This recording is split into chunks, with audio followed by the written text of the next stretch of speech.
No Bluffin Podcast. We back with another episode. We got a very special guest. We got Bryan Bartley, also known as Coach B.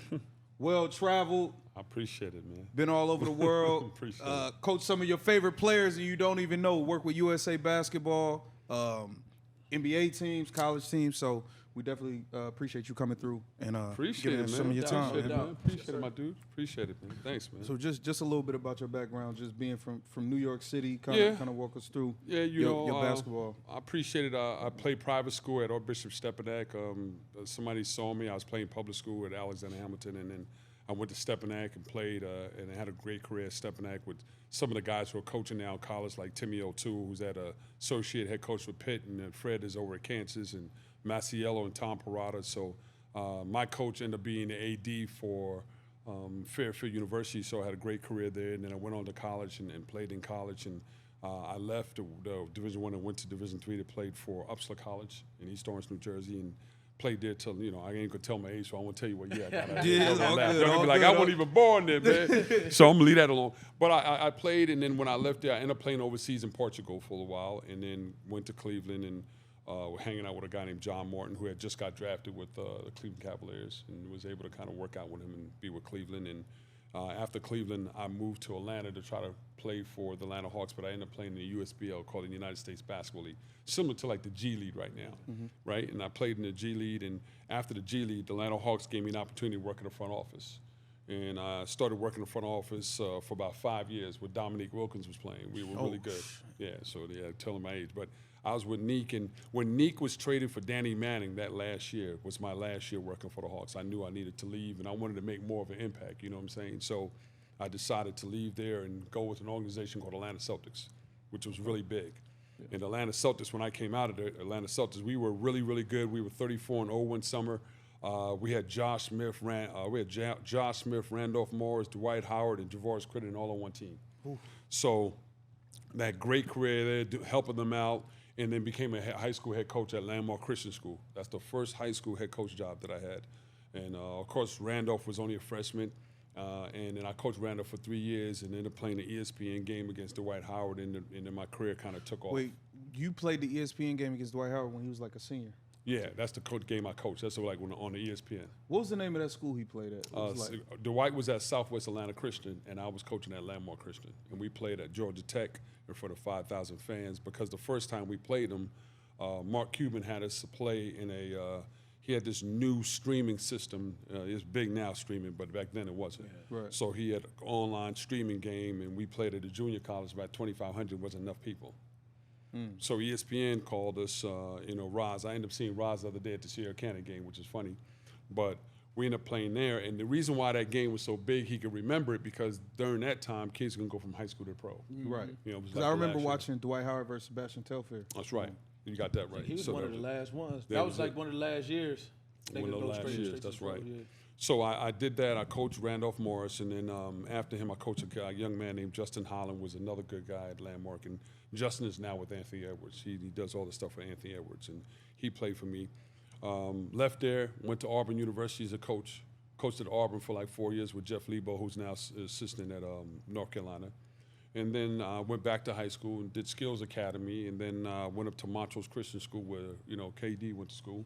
Wait, you say Skills Academy? Yeah. It wasn't just any Skills Academy. No, it wasn't any. It wasn't just any skills. He tried to be humble. It wasn't any Skills Academy. Well, back then it was the first skills. I did Kyrie Irving skills, and then I did Anthony Davis, and then they would take a bus and travel us to Washington, D.C. for us to do the Kevin Durant skills. And then we would end the summer in July doing LeBron James skills. Because I was waiting on you to bring up the LeBron James skills Academy. So that's what was you there for the infamous when they say he got dunked on and the fouls got I plead the fifth on this one right here. I wasn't there. I have no notion of what he's talking about right now. Dunked on by who? And listen, that footage, there is no footage that states that right now. So let him know that. Kid that was going to Xavier, he was playing in the league. He was a bucket, too.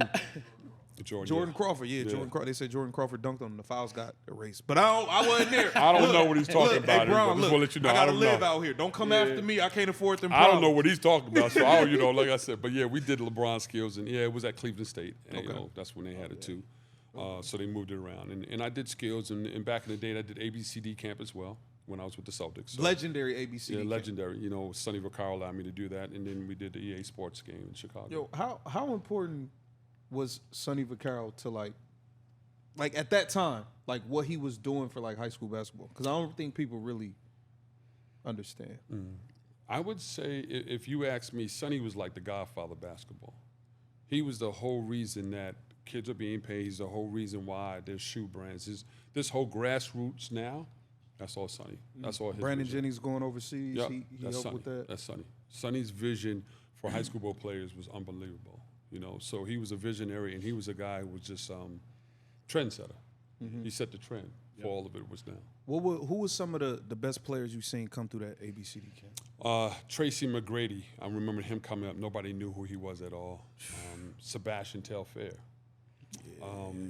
I remember in your neighborhood they had the guy named the Jewish Jordan. You probably don't know about him. Yeah, he came out near Townsend, and I remember when cameras was following him around, and Maryland recruited him, and then they kind of pulled it back a little bit. But I remember him. I remember Lenny Cook. Was you there for the LeBron versus Lenny Cook? I sure was on the court. It's funny. The night before, when it all started happening, when LeBron said the stuff on the bus to him, and then everybody's like, "Ooh," and everybody wanted to go to the game. I was mad because we played simultaneously, so I'm over there coaching, trying to keep an eye on the game. He trying to like watch. Yeah, you I'm know trying what to I'm saying? watch I'm court hitting the seven. light. And it was the first time that when your game was over, you got on the bus and got back to the hotel. None of the kids. That's right. Everybody stayed. Everybody stayed. Everybody. And the thing about it back then is, cameras follow around Lenny the entire week. Just cameras all over him. And people didn't know who LeBron was. Right. And I remember LeBron hitting that game winner, man, and it just changed. It was like a flip-flop in careers. It was like that. Yeah. It was like I remember I read something about it, and it literally said that same thing. Like that was like what springboarded LeBron, and then that's what kind of it did. Catapulted. Yeah. So it was a switch, and it's not the good to see, but it just allows you to know that players need to learn to be humble, man. And what they're doing. So it was good. Did you see the because I remember at the time, like I might have been, I don't even know how, I might have been either going into high school or just started high school, but OJ Mayo was like that dude. He was. He was like the man. Yep. So I remember like every morning before school, I get on YouTube, search OJ Mayo videos before I go to school. That's it. He was. And then it was like, there was the tape with like him. Yeah. OJ Mayo goes at it with an 8th grader. I'm like, an 8th grader? That was it. Turned out it was Lance Stevenson. That's it, Lance. Did you see that battle? Yeah. I was there for all of it. Every camp. Let me tell you something. ABCD was the camp where it was a springboard camp for people that like DeMar Johnson come out of Maryland. Yeah. Like when DeMar came out, he was with DC Assault. When it was like if you was the man in your state, ABCD came to find out if you were the man for the whole country. Dang, so in football, that's like rivals. We used to always have the rivals camps. Yeah, exactly. And when one-on-ones came around, like you said, that made or break. So, and that was all across the country. So, yeah, that makes sense. Yeah, because like right now for football, it's like what we do AAU is what y'all do 7-on-7. Yep, pretty That's much. what it is. Yeah. What do you think, because we're going to get into like the structure of AAU, because you still coach currently, Paul George Elite. Yeah. But at that time, what do you think like made it so? Because it's still like it was a level of pureness. Like people, whatever was getting done behind the scenes was getting done behind the scenes, but it was more of like a pureness to it and just a competitiveness and a hunger, like compared to now. Would you say? Yeah, because kids are playing for the wrong reason, and then you got a lot of parents trying to live their dreams to players. So it's different now, But You talking about, that's what's so good to talk about the DMV and Georgia, everything else. You got kids who want to know how good they really are. You got Beasley that's coming out of the DMV area. Atlanta's got Josh Smith and Dwight Howard. Out here you got Tyson Chandler them. So everybody wants to find out how good you really are. And what it was is kind of rep your neighborhood, rep who you are, where you're from, and we lost that because it was no longer rep your neighborhood. You were just jumping on other teams. And now that kind of dissolved. Guys are going here, going there, and they're doing it. And that transition from high school to college to NBA. One time a guy will go and be on a bad team in the NBA, he'll move and he'll just catapult that team. Right. But these guys are only pieces of puzzles. They're not the puzzle no more. Back then they were the puzzle. You get him, he changed it. Think about Beasley going to Kansas State. Beasley goes to Kansans State becomes a top 10 team. Like they not. So now. You get a kid, you got to get 3 or 4 kids because they're only pieces to a puzzle. Back then, those guys were the whole puzzles. Right, right. do you think what was the at what point was the kind of the transition to like it being more? It's kind of like more like popularity, but I don't know. It's hard. It's kind of hard to say like Social media. social media. Mm-hmm. That's Social media changed it. See, you right now, like me, all three of us gonna go to a game tonight. Mm-hmm. We can see a kid play 4 minutes. Tomorrow morning, that kid may be videotaping it. He may have everybody look. He'll have like maybe 3,400 views, and he made the game winner, and he only had that 1 point. But we know he didn't do anything. But on the video, they like, oh shoot, we gotta go see this dude. He's hot. This guy's hot. Did you see the video? Yeah, so see, it's a difference though. See, I feel like I was saying to you, 08. I remember the 08 class. Like, bro, back then, bro, only the best people was getting tapes, bro. Who mixed it? That's it. Bro, ball is like media in California changed high school. Yeah, basketball. because they had the media, they had the cameras, they had the But you guys go think about it too, though. You gotta think 2008. Kemba Walker was All-American. He had no highlight, no mixtape. It was like the only people that had him. You had Tyreek Evans in Philly, Brandon Jennings, Kevin Love, DeMar DeRozan, Drew Holiday. Kevin Love was the year before, but you only had like 5 or 6 dudes was getting them every year. Only 5 or 6. Not the 20th ranked dude, not number 97. Now it's like, and I really peeped it like around 11, 12. It was people like, I'll say names, whatever. His man, Dwayne Poley, jump out the gym, highlight reel. I'm like 9 points a game. I'm like, hold on, man, hold on. I feel like it's like mandatory now. Yeah, now you're not even gonna have a chance. People not even gonna take you serious if you ain't got like a little tape now. You're totally right. Yeah, so it's like, and they're paying for it now too, though. Kids' parents are paying for a guy to come in and videotape all his highlights and everything else. And what it sends a false perception of what's real. Because you could go to the game and see the kid and he didn't perform well, but the highlight tape makes him think he did something. That's what I'm saying. Gave up 30 points. There you go. That's it. There you go. You hit it. Yeah. And that's the thing that's hurting us now. It's the fact that the camera helps and hurt. And it, because listen, when we had the big time in Adidas and you went out there and played, it was a big thing to miss those games because nothing was videotaped. Mm-hmm. Like, yo, Kobe had 40-something points. You should have been to the game. So, it was a big thing. But now, you got access to it. You got access to watch stuff that, you didn't have access to. Do you think, because I saw Gilbert Arenas say, like, the players now, it's kind of like the IQ, the skill set is on another level, but the actual IQ isn't there because he said, like, now the kids ain't even really watching games no more. They're just watching highlights. That's it. And they go into, like, these college programs. Like, all kids know now is, like, 5-out type thing. They don't know. Like, back then, like, certain teams running the Princeton office, certain teams running this, running that. Like, so you had to, like, have a diverse game. But now it's just kind of like everybody's running the same thing. And he said it's transitioning to the NBA to where now it's just 5-out, get a matchup, go one-on-one, see if you can get a double type. You're totally right. Like, it's not a mano no more. It's not the fact that these kids are playing for what they really want right now. It's watered-down version of it. Here's what I say, man, in doing AAU, and I got to be honest because, moving so many times allowed me to see something. And also going ahead and recruiting kids make a difference. There's only 2 kind of kids in the country. A kid who's hungry and a kid who wants something to eat. Now, a hungry kid, you ain't never got to feed him. Damn. You ain't never got to feed him. But let me tell you something. A kid who wants something to eat, he got a cabinet full of food. He just sitting at home waiting for somebody to cook it. And so I don't, I'm not after kids who just want something to eat. And then so those parents, what they do is they pay for the stuff for these kids and they don't have a desire to fight for what they want. See, even when you have children for yourself, you either raising yourself a sheep or you raising yourself a wolf. Now, being a mom, not to disrespect women, their job is to protect them. I used to say in my house, your job is to protect them. My job is to prepare them. Because if I don't prepare him, then he become a sheep, and he gonna get eaten up. Mm-hmm. But if but a wolf, he can feed for himself. You feel what I'm saying? Yeah. So, what are you doing? Is it gonna be a wolf or is it gonna be a sheep? So when I'm recruiting kids, I want kids who are hungry. I don't mind a 3-star, 2-star hungry kid. Because you can't teach fight. You can't teach heart. You can't teach desire. Do you know what I'm saying? But what's happening now, these videotapes and other things, is sending a false perception that this kid is something that he's not. And then he won't find out till later, and then he's transferring. You know how many kids are like top of the 10, top 20? One day, when you pull out the list of the top 10 kids of McDonald's and see where they are 3-4 years ago, they're gone. A lot of them never make it. Yeah. But you look at, that's why I love the Jody Meeks who played for me, the other guys like that. These guys are second-round pick guys, man. They second-round pick guys. Stayed in the league a decade. Stayed in the league, right, the whole 10 years.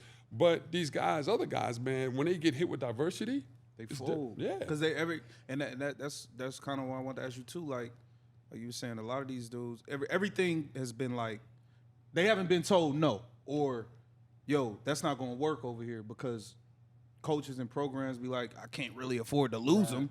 So like, how do you combat that? Like, well, again, for me, you want the best kids, but how do you, like, you're not gonna kiss their ass. You still want them to. I don't, and that's why I think we did an exceptional job last year. So the coach 17s and have 12 kids on our roster, and 10 of them are Division I, says that we did the right thing, because there's only one basketball, even sub. Like our backup point guard just committed to New Mexico State, backup.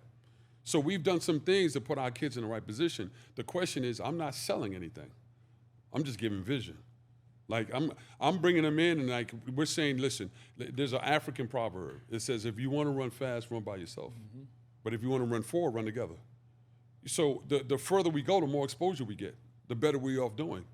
And let me tell you something. And this is what's so good, y'all being here and talking about it, because it helps parents too. Like they're not preparing for these kids to fight, because I took a soda can one day, right? And I told a kid, he was like arguing, complaining, and I just shook it up, poured some out, shook it up, and I was like, yo, what's gonna come out of it when I open up? He's like, come on, this is stupid. You know Coke's gonna come out. I said, well, me shaking that up is the adversity you go through. Now, when I open up that bottle, what comes out of it is what's inside you. So whatever's inside you come out during adversity. Complaining, pointing fingers, all that comes out of you. So what we try to teach is put the right stuff in you so the right stuff can come out. If you don't put the right stuff on, and I don't care if you have your own kids, if you don't put the right stuff in them, if something ever happens to you, they'll fold because you never prepared them. You got to have stuff in you. And what's happening now with these kids, it ain't the right stuff in them. It's the wrong stuff, because they're playing for all the wrong reasons. And this is why the international guys are coming ahead, because they're playing for reasons that our kids are not playing for. Mm-hmm. It ain't about money. That's the international, because you see like people saying like the international players is taking over basketball. Yeah, like they are. They saying, it's more skilled, they play more. It's just more IQ. What do you think that is, and what do you do as a coach to like kind of get away from that notion of what's going? Practice and teach and film, because if you're not letting these kids watch film and they got to study, they got to master your craft. I always say on our practice, good is the enemy of great. I don't want to have a good practice. I want to have a great practice. Good will always be the enemy of great. And so what happened is that we play more games than we practice. So you go AAU, you playing 2 games on Fridays, 2 games on Saturday, 1 game on Sunday, and then you might have had an AAU program may have had 1 practice or maybe none. So the only thing that kid knows is games, and games don't be none, because when you lose, they just play another 3, 4, 5 more games. So the value of the games go down. But practice, man. Listen, I told, when I was coaching high school at Landmore Christian, I used to be like, I told Rand, if you can't dominate practice, don't think you could dominate a game. Because whatever you do in practice, what you're going to do in the game. And that's the problem, though. And what's happening is we don't have enough coaches that got enough balls to be like, look, the program is bigger than you. You ain't bigger than the program. And that's why I said there's a difference between having a good team and having a good program. Like you was telling me, my team was good. Yeah, is this team good? Because you collectively had a group of guys that wanted to play, and you had a good team. All right, they won. That don't last. Don't last. Nope. Program, they're good every year. Because it's the concept of what they put into it and what they build kids from going from 9th grade up to make sure it's a great program. That's why I got a lot of respect for Harvard Westlake and what Rebibo does. It's a great program. And I'm not saying other people around here don't have good. I'm not saying. I'm just saying I followed him, and he has a great program because he's teaching. You feel what I'm saying? Yeah. Do you think that the kid who's super talented now has more obstacles because there's more put in their face than they did previously? Yes. Social media and the attention that he gets. Because it's hard to keep that kid hungry. It's hard. It's hard for a kid. But you coaching kids that got hundreds of thousands of dollars now. There you go. And they're getting paid. Like, we was still drinking out the water hose, trying, you know what I'm saying? Piecing up gas money for the trips, for the tournaments. The NIL they got a whip. They got jewelry. They got some, listen, right now they dripping. Yeah. They got all that coming in the gym. That's why I'm against kids coming in the gym dripping. No, you don't need to drip. That means you ain't hungry. I need you to come back here hungry. Because remember, we go back to this. You ain't never got to feed a hungry player. He going to find out a way to practice. He going to find a way to get to the gym. And you look at the international kid, they come over here, and the international kid, I remember talking to John Thompson, who passed away. He said this at Georgetown. He said, the international player now is the black player in the 60s and 70s. They just wanted to be in the league. They would do anything to get it. That makes sense. They don't care about all the glitz and the glamour. They just want to get They just want to get here. They want to be here. They want to be here. Yeah. You know? Like I said, he understand. Like, you go out there on that field of court, people are hungry. Yeah. You may not know that dude, but that dude across you hungry. And if you don't have a why on why you play, ain't gonna last. Yeah. Because to get up early in the morning, to put this fight in, to work out 5 in the morning, to put the training and let your body go through that torment, sooner or later you're gonna ask yourself, like, why am I doing this? And if you ain't got no why, you're gonna quit. You think it's too much ego involved? Heck yeah. Because I'm like, even for somebody like him, like, all right, he get drafted. Right. He had an opportunity. He did good. He earned his spot. You get a big payday. You go. You get your payday. You one of the main people. Then you come back, and it's like he had to wait his turn again. Like you had to put your ego to the side. Still come to work every day and be ready. Be a professional. But some of these kids, by the time they get to the league, they've never not had to do anything they didn't want to do. Always been that guy. Right. So how do you How do you combat it? Because you know what? His process allowed him to fight again. Because let me tell you, when he starts all over again and he has to go ahead and deal with it, the process is already gone through and he's already knows inside. He's already went through a process. When you don't build byproduct and process, then you don't know how to get back to basics. You can't go back to basics if you have nothing to go through a process through. It's the process. The journey is just as important as the destination. Mm-hmm. Like people talk about the journey. That's why I told kids like right now, being African American, you put us on the track. We don't want to run no cross country. We don't want to run no 4 or 5 miles. We want to do 40-yard dash. We want to run sprints. And that's how they look at life. It's a dash. It ain't like that. So sometimes you got to use the kid's mind and you got to open their mind up like, yo, have you ever been a cross country meet? Nah, let's go. Because the first dude in the bushes ain't going to be the first dude out. And they're going to be running for a while. That's the journey. That's like playing basketball. Just because you rank number 1 now don't mean you rank. I tell people rankings are for readers. The only ranking that count is the last one. Say it. All the other rankings don't count. Mm-hmm. It's the last one that counts. Yeah. So again, it's the process. Will they endure the process, man? The process builds you on who you're going to become and who you are. He went through a process. When nothing becomes easy for him, he already knows how to get back and grind again because he already went through the process. Now, if he had it easy and now he gets hit, he don't know he ain't went through no process. He's over there like expecting like, yo, why you ain't taking care of me? Right. So now it's an entitlement thing. You feel what I'm saying? Yeah. What do you think the difference is?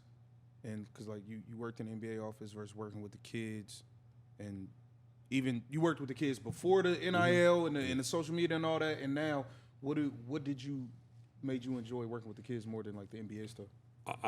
The reason I left, I was with the Hawks, right? And I worked the Hawks front office. The desire of watching NBA guys is more managing than coaching, because they kind of they are, and he might be able to help more because he's a professional athlete looking from his perspective. But they are, and they know how they got to put the time in and work. But you got to manage. A coach and professional got to manage. They got to manage the time. They got to make adjustments. They got to manage. But the coaching itself, it's not as much coaching as it is in high school and college. And I love the process of coaching. I love the process of helping kids fulfill their dreams. They said the worst thing you could ever take away from a child is the ideal for them to have imagination. If they can't imagine a dream, you took away everything. They have to be able to wake up and have dreams and imaginations. And so I like the fact that I can help them fulfill those things. You know what I'm saying? Yeah. Do you think that the way things are kind of transitioning, like with the kids, do you think it's going to push some high school coaches away or college coaches away to more so go to professional route like we see in football? I think it's going to change big time, dramatically. You're seeing it now. Look how many college coaches have just said, I'm done. Look at the amount of football college coaches. Is that happening in basketball too? Because we see it in football, like Saban threw in the towel, like look, I ain't dealing with all this. He one of the best. And he the greatest ever in college football. I mean, look what happened to the Big East. Big East lost 3 or 4 coaches last year. Jim Boeheim's gone. Like the guys are gone. Mike Brave from Notre Dame is gone. Like the Big East lost. The Big East are going to go through a transition of all these coaches are going to be young. Like I remember when Tony Bennett was the youngest coach in there. He's like one of the older guys now. So when you look at that, and then you got to also look at Leonard Hamilton's in his 70s. You talking about my man Larry Nagel from Miami's in his 70s, and guys are leaving. Oklahoma coach left. Like Listen, you're going to pay a guy to come in. He's going to make more money possibly than you and your assistants. You're going to sit here and tell him he needs to dive for the basketball, doing a loose ball, and he's looking at you like, what? Huh? Like, dive? What do you mean dive for basketball? Like, it's hard to coach these guys who are getting money because they're playing for the wrong reason. And then don't let a kid become player of the year. He's going to go back and bid himself to find another school that makes more money. He's going to be like, I'm out. Or he goes to a place like UMass and he becomes player of the year in that conference. He's like, I got to go find a place to get some NIL money. They're all playing for the wrong reason. I feel like it's a tricky situation now because if you grew up with nothing, you know what I'm saying? But you still got to play for the love of the game, like you said. But is it the wrong reason? I mean, doing all the changing. All right, I'm gonna ask you. That's what I'm saying. It's no, but I'm gonna ask you. You at Boston College. You a freshman. You getting money. Hold on, your check. Now hold on, you check. You got a good check. Now you got a big check, 6-figure check. Yep. On campus, freshman. Your desire to get up in the morning is the same desire you had when you didn't have no money. Change. You're all right. There it is. No change. You got drip. You got a car. You got a whip. Shoot, it's like that now. Yeah, It's but you dudes, once they get, you know what I'm saying, what they got, you know, like you said, that desire, that grind, like Some dudes don't make it to a second deal. yeah, right. There's only a few of y'all that make it to a second deal for real. yeah. Like some dudes. But get their first I deal. needed him to imagine him on campus in that dorm, and he got everything he need. He ain't fighting for no check to be a pro. He got money now. That's so hard for me to imagine. That's so hard to even wrap But my I'm head letting him around. know. He's in campus in his dorm. He got 6 figures. He got money. He's got access to anything. You See that like I ain't gonna lie, stuff like this conversation give me a different level of respect for like OJ, man. We saw OJ in the Bentley. right. OJ was still cooking. Yeah. They always say, yo, OJ first one in, last one out. Yeah. Even he had everything at SC. Like he come put the work in. So it's like now to hear kind of like how you breaking it down and him is just like, damn, it take to be that young and to have that access to whatever you want and still show up to work. It's a different level of commitment. And this is why I do what I do for PG, because I'm reminding them, like, yo, listen, you ain't there. Like, if you're going to chase relationship. Don't chase money. Chase relationships. Because it's going to be gone. Like, if you don't have the right relationships and the right people around you, I always tell these kids, like, we're in a hotel. I'm like, yo, you're a brand. How you walk, talk, and move is your brand. What you do and how you, it's all your branding. And they don't have enough information to make solid decisions, man. Like, they need information. And then the desire to be the best, desire to be number one. If you're selling for 3, 4, and 5 because you got money, there's something wrong with you. You don't want to be great. You know what I'm saying? Greatness is like, I want to be number one. Right. I want to be the best player out here on the floor. And so we talk about those things, man. You know? Because obviously you coaching for Paul George. Do they come down and like had these conversations with the kids? Like, look, I know y'all doing what y'all doing, but I'm where y'all want to get to. Like, you know what I'm saying? Like, how does that? I'm going to say this to you. Paul does a good job. There are numerous NBA guys. Like Bradley Beal has phenomenal conversation with his team. LeBron, Russell Westbrook. These guys are involved in when you go to Peach Jam, you see them. You see these guys. And when the game is over, you see them talking to them. So they are involved. Now, are there enough? I mean, that's maybe 38 AAU programs in Nike, and we're not including Under Armour and those other places. But out of the 38, you're talking about maybe only a quarter of them are by NBA teams, or NBA guys. So how about all those teams that don't have an NBA guy? They don't have that kind of message, that information. They don't have that access. Yeah. But the guys that are involved, like, you know, you see the Bradleys, you see Russ, you see LeBron, you see Paul George, you see all these guys that are there, and there's more guys that I'm not even mentioning. They're in tune, and they want to make a difference. Chris Paul. Melo does too. Melo does a great job. Melo, I saw Melo at almost every session. And Chris Paul is really involved. Like his brother, they do a great job. They run that thing like professionally. You know, so they get access to it. But again, man, it's you know, it's all of our help to do this, man. Because right now with the high school and the way this running around, man, it's tough, man. Yeah, it's tough. What is like you see like a lot of people. Like, obviously, DMV, great basketball town. Yeah. New York was a great basketball town, but a lot of the talent is going elsewhere. Like, best player from Maryland probably playing at Sierra Canyon somewhere and all that. Like, what does that do to, like, the local hoops now? Because it's like, it's kind of like, it ain't really no, like, great local. I don't really feel like it's great local hoops around. It's not a neighborhood team no more. You see, when he go, he's the best to talk to because I go to DMV. I've been there, I moved 14 times, and one of the places I love the most is the DMV. But it's a neighborhood thing. He knows, like, when you playing against Bowie, that's Bowie's neighborhood. That's the neighborhood. It's getting less and less neighborhood because people are recruiting outside of the neighborhood, just trying to make it getting good. And my thing is, why they all going west? Opportunities, more opportunities. Why be in the DMV and be the 4th or 7th person on the bench and wait your turn when I can come out here immediately and find a spot? Like, you don't see guys come out here and sit the bench. B.J. Boston sit the bench. Caleb Forster, they didn't sit the bench. And they became big names out here. So why not? See, people say California bad basketball. California does have basketball, but conglomerate California doesn't have one area where the basketball is really good. They had back in the day with Westchester, Inglewood, but it's spread out now. It's all up and down. So you could find, it's easier to find somewhere to get in. Yeah, because it's so spread out. Now the Valley's got some good play too now. So, like Carter Bryant, McDonald's, he's all the way up there Northern California. So it's different though.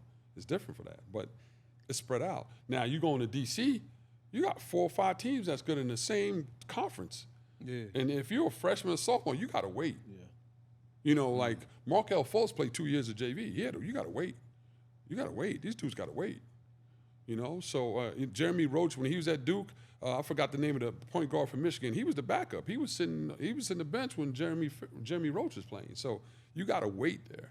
You got to wait your turn. And even if you transfer out of that area, you got to go to other schools and wait, because there's 4 other schools that are just as good as Paul VI and St. John's and DeMatha and Bishop McMahon there and O'Connell. Like, you got all those schools, so it's kind of different though.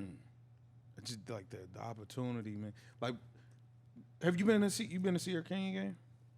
A while ago, a couple years ago. Bro, I went to Sierra Canyon game a year ago. It was like trying to get into. Yeah, no lie. Bro, it was you better like buy it was tickets like like 2 trying to days in get in. advance. It was like trying to sneak into the BET Awards. No, you ain't lied about that. I go to games sometimes. I don't have a seat. I got to sit and stand in the corner. No. You're not doing that. You're not doing it. My boy already told me so you with the Kardashians. Nah, man, I ain't messing with you, man. You Anyway, sitting the celebrity row. There you go, man. I don't know what he talking about. I don't know Celebrity nobody, row. man. I don't know nobody out there. 2 seats. Nah, man. Here you go, man. I'm just listening, guys. Don't listen to that. But like, do you think that's good for the? Don't that kind of like? What, I mean, I feel celebrity? like it's good for the exposure, and it's like kids is being seen in a different light, and they're able to get their money with it. But do you think for the mental, like, A high school game is crazy to me. celebrity row at a high school? Like, if game? USC had that or UCLA had that, it kind of makes sense. Cool, like, it's college. But these, like, kids, like... Well, it sends a false perception that the kids made it. You're playing like that, and you're setting a signal. It's not bad to do it for them, but if you're a coach, you got to tell them why and let them be humble. Like, listen, man, let me say this to you. Running your programs and AAU and all those things and shoe companies, it's like fire. When fire is controlled, it'll heat your house up. When it's out of control, it'll burn it down. It's how you use it. Like, they can do what they do, as long as they're teaching kids the right way of how to handle it, then it's fire. You heat it up. But if you're not telling these kids, like, this is exceptional, you're able to play in front of a great crowd, make sure you tell them thank you after the game, then boom. If not, then that fire burn it down. Yeah.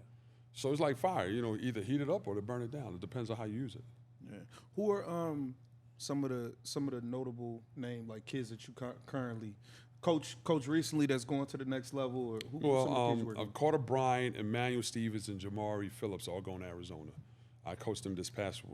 They're all 3 going to Arizona. I saw Arizona. They said they got a top 5. That's right. Got top 5. Out of that top 5, we pushed it up there because 3 of them Paul George kids. Yeah. They Jason, already nice. there you go. Yeah. Jason Richardson, who played in the NBA, his son is going to Michigan State, so he's there. Isaiah, who's at Sierra Canyon, who played with us, and he was almost a year. He's going to Arkansas. He's nice. Right. I like his game. Yeah, and then we got another kid over there named Noah Williams. He's going to CSUN.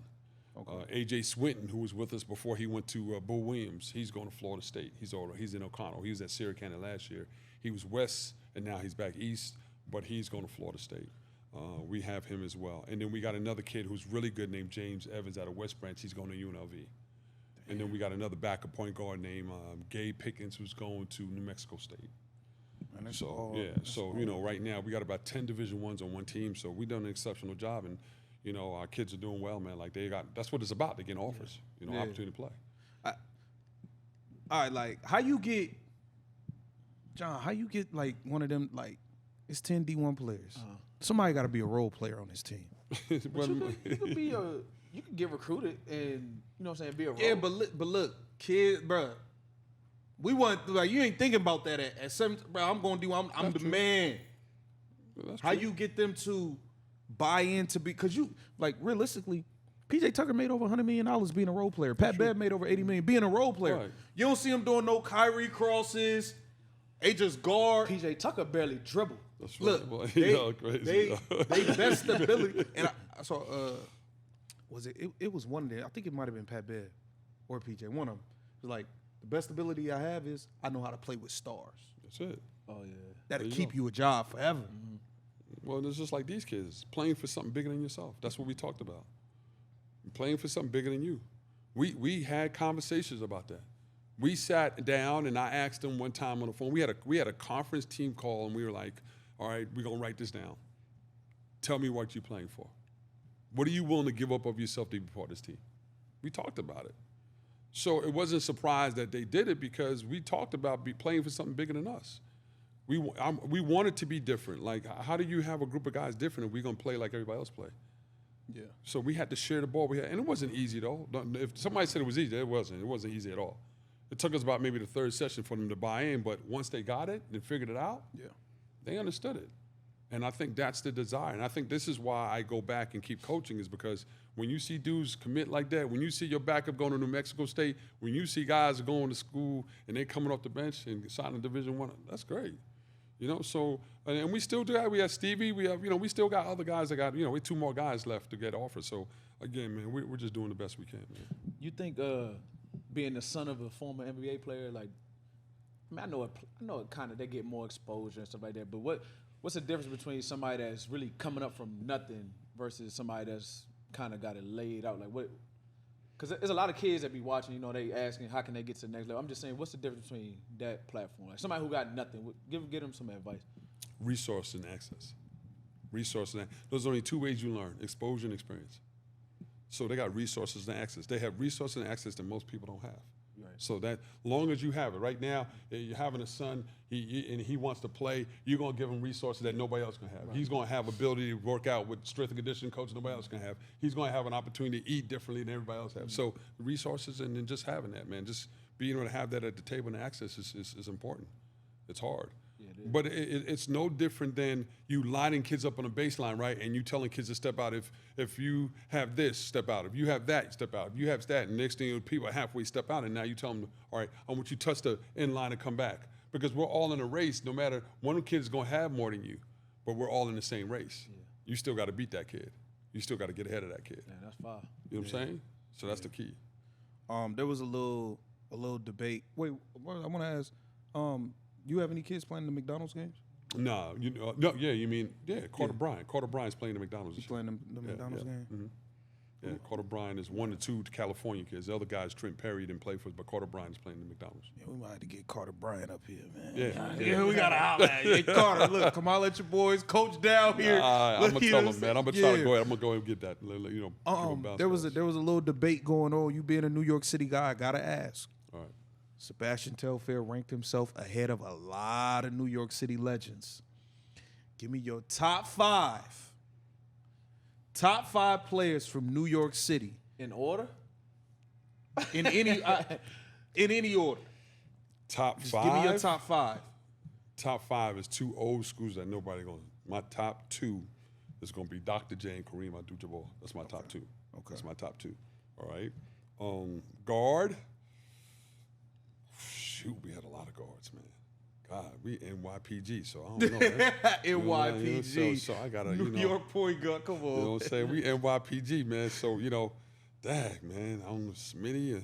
I'm going to tell you honestly, my boy Strick, Kenny Smith, Kenny Anderson, them 3 all Kenny guys. Anderson, I love his game. Man, Kenny Anderson was, whoo. And then the Jet, I don't know, Pearl Washington, man, that's a flip of the corner, that one, man. I don't know what the winner get to come number 3, my point guard. 4, Chris Mullin. Chris Mullin be my 4th. You didn't mention Stephon Marbury in the call. Yeah, Marbury's coming up now. He's more new. Marbury's new. Marbury has done some things that nobody has has ever touched that. So, this Kareem is Dr. J, there's Chris Mullen. That's, that was 3. And then, I got to spin the wheel with my PGs, man. I Okay. My PGs, I just got to spin the wheel. But Sebastian, Mattel Fizz. Is Rafer up there? Rafer as well. We've had so many dudes, man, even including Tiny. So it's been tough to be in, and that's my era. So, so I'm going to have to tell you right now, I gave you 3. The other 2 going to have to be a flip a coin, man. That's the best I can do, man. So who, it could be while you was coming up or now, when they play, whole city coming out? Kenny Anderson. Okay. Kenny Anderson would be, and then Steph would be behind Kenny. When Kenny Anderson played, I remember going to that game and have to go downstairs and Fordham in the basement and watching on the tube like, everybody stopped Kenny Anderson. We had this dude, he was in Baltimore, the crime stopper. Kill Carr, the crime I knew you was going to say stopper. Kill Carr. I knew you was going to say that, though. No, like, regular high school games, $5. When he played, you got to buy a ticket, $20, $30, like, true. to see he play. No, that's true. Gym packed out. That's true. Gym packed, that's why I asked that. And then everywhere he went. Everywhere he went. Everywhere he went. No matter where it's at. He was a dog. Gym packed out. And the thing about it, dudes are traveling to find out where this dude's. Yeah. If you're in the DMV, dudes are coming to try to find out where his game was. Yeah. And the thing about it, wasn't social media. Like you had to go call and find out. You like, yo, anybody know where he playing? Like, but I remember that. Who are some of the kids? Because you've seen so much talent. Mm-hmm. Who are some of the kids you saw? It's just being hoopers and growing up. Who's some of the players that you saw where you was like, he for sure gonna be like that, but it just didn't pan out? That's a good one, because I see so many guys, man, over the years, man. I saw so many. I thought Briscoe, Isaiah Briscoe was going to Briscoe. Yeah. I thought Isaiah Briscoe was like he was unreal. Briscoe was, strong. Pro game. Yeah, he was a phenom to me. I thought he was going to be special. And then, I coached Alonzo Terrier. Man, what a workhorse. Trier? Yeah. Oh, yeah, Trier was. nice. I coached him and Pat McCall together on the same team. So, that was different. But, I thought was going to be nice, man. Remember Keala King? Yeah, Keala King was special. Keala King was a dog. I Yeah. thought Josh Selby was going to be. Yeah, Josh Selby's another one. So, Josh Selby. We had to play them. Yo. He came to our place. He gave y'all 95, huh? I think he had 30 something. For real. Josh Selby, he was another one. So, it's been quite a few guys, man, I saw that I thought maybe like, he was going to be the next coming.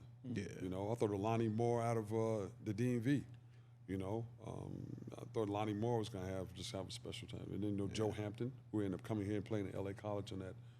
So it's quite a few kids, man, that I seen that I thought maybe, and for some reason something happened that changes the trajectory. And then, what a good coach does is look at it and say, all right, let me figure out what it is. And now I'm going to find a way to overcome those things for somebody else. Right. That's the key. Obviously, you got a son who's working in the NBA in basketball. Mm-hmm. Kind of talk to us a little bit about that and kind of how it seemed like you done passed down all your hoop knowledge to him. Well, and he just. Well, I got a total of 5 and 3 boys. My oldest played football. Justice was the first one to do basketball, and then Jalen came behind him and went to Syracuse. But Justice played at Virginia. Justice was a kid who had it hard. He had epilepsy, and I remember middle school they told him he'd never walk and never drive and everything because he wasn't going to be able to because of epilepsy. But he overcame it, played at Virginia, and then after Virginia, he knew that he had to take a different course of action. And so what I did is what I do for all my kids, get a mentor, and he was mentored by, Kevin Eastman and Brandon Surr and those other guys. And Kevin Eastman was Doc Rivers' assistant coach, and Brandon Surr used to be with the Knicks. And he had those guys, and he had more guys than those two, of course, and then Tony Bennett does a good job at Virginia helping him. And then he was at Larry Nager, so he graduated Virginia 3 years, and then he went to Miami and got a master's in 1. And he was on staff with Larry Nager in Miami, and then he went right into coaching at Milwaukee. He went to Milwaukee his first year in Milwaukee. They won the NBA championship. So did he get a ring? Yeah, he got a ring. Oh, he got a ring. Yeah, he got a ring. That's fire, bro. So he's had a high school, got a college, he's got an NBA. And then from Milwaukee, he gets to be with Chauncey in Portland. And then he goes to Portland. He works with Portland for 1 year, and that summer they won the NBA Summer League. So got to coach with Dame and all. That's right, the Dame and them. Hey, send him to the Wizards, man. We seem like he doing a lot of winning. He seemed you funny, he seemed man. like he got the he's a center science. quarterback, So and then from Portland, he's now with the Lakers. So he's with the Lakers. He does video and he does skill development on the floor. Video coordinating, skill development. Man. So Yeah, man. He might could. You know. He might could get me back in shape. Man. He might could give me. Listen to he talking, man. I say it was a difference between coaching and doing miracles, man. You know what I'm saying? To get back to something, you gotta have it. There you go. Man, I ain't got no do that. I ain't got no crystal ball up in this joint. Like I ain't got no crystal ball, but. And my other son's here working too. Jalen plays Syracuse, so it's been good to have the boys here. And I got family here a little bit too. My sister Rob, and so we just get together and we grind it out, man. And I just appreciate the fact that he understands the process and endures it, and he I learn a lot now. It's reverse because think about it. He's in Milwaukee with Giannis, Drew Holiday, Chris Middleton. And then he flips, and now he goes to two other legends, C.J. McCollum, Lillard. And now he's with the Lakers, and now he's right. So, I'm in the house like, yo, man, all right, so what's the difference between Giannis and LeBron, man? Yeah, like, break this down. So I'm having conversations and learning, and, what makes LeBron, so I'm learning. And let me tell you, I take that stuff and bring it to the kids and help them. It's awesome. Yeah. I got one more before we go. Like, he had kind of touched on, like, the celebrity kids thing. Do you feel like Bronny has it fair in terms of, like, I'm seeing he go to games, like, I think they was up in Oregon, bro, they booing him at the top of their lung. Every time he touch, like, he's getting the hatred treatment, like, you know what I'm saying? Like, do you think, because a lot of people look at because we from the hood, so we look at it like, hold on, man, y'all got silver spoons, like, y'all got access stuff we ain't got access to. But then when you look at the flip side of, it's a level of pressure they face that we really don't deal with. Right. Yeah, that's true. Yeah. Well, for sure. I feel like LeBron prepped him for that. Like, he's prepared for it. I think this young man, the way he moves, the way he acts, and the way he talks, I think LeBron and his wife has done a great job of preparing. And it goes back to preparation that you and I talked about. I think he's prepared for the battle. People go, he's not that good. The kid knows how to play the right way. Yeah, he don't. You know how to play the right way. So all these things that you're looking for, he's not, because that ain't who he is. Right. That's your perception. See, perception is real to people. It doesn't make it true. Perception is real, but it doesn't make it true. The perception people have of him it's real to them, but it's not true. Is he a good player? Yeah, he can play. He can play the right way and be on a team and be an asset. See, right? The kid can play. But how many kids you know that can play the right way and want to be a great teammate? Like, the dude going to have a great future because he know how to play the right way. He's going to make shots. He's going to do, it's going to take time, but he's going to come around. Yeah. His father's done a great job of putting the right things in him. So when he's being booed over, it's just being battle tested. Yeah. That stuff is good for you, man. Yeah. People talk about he's been battle tested. Hey, Patrick Ewing was battle tested. I mean, everywhere they went, they was throwing bananas and calling them names and all that kind of stuff. So it's okay, though, because, again, it allows you to find out how much you really want to play the game, because you got to get back on the bus and say, do I really want to do this? And it goes back to your why. Like, do I really want to kind of approach this? Do I want to deal with it? So, again, man, this is why I like what we do here and sit here, because we get all kinds of different versions of what we think and process. But somebody hearing this and learning and grow from it, it changes the whole trajectory. Yeah. It changes the whole trajectory of somebody getting a full understanding of what to do. Yeah. And that's what's cool about it. That's why I appreciate y'all letting me get on. Yeah, we appreciate you coming through, man, always, man. And y'all keep doing this, man, for real. You got to talk about that mumble sauce. Yeah. He ain't telling y'all, but he got that go-go in up. I'm taking you to see TCB, man. Get you right, good for the soul. There you go, man. You know what I'm saying? So, man, I appreciate it again, man. We appreciate you coming through. This was another episode of No Bluffin Podcast. Make sure you like, comment, subscribe, and share the channel. We appreciate y'all. Peace.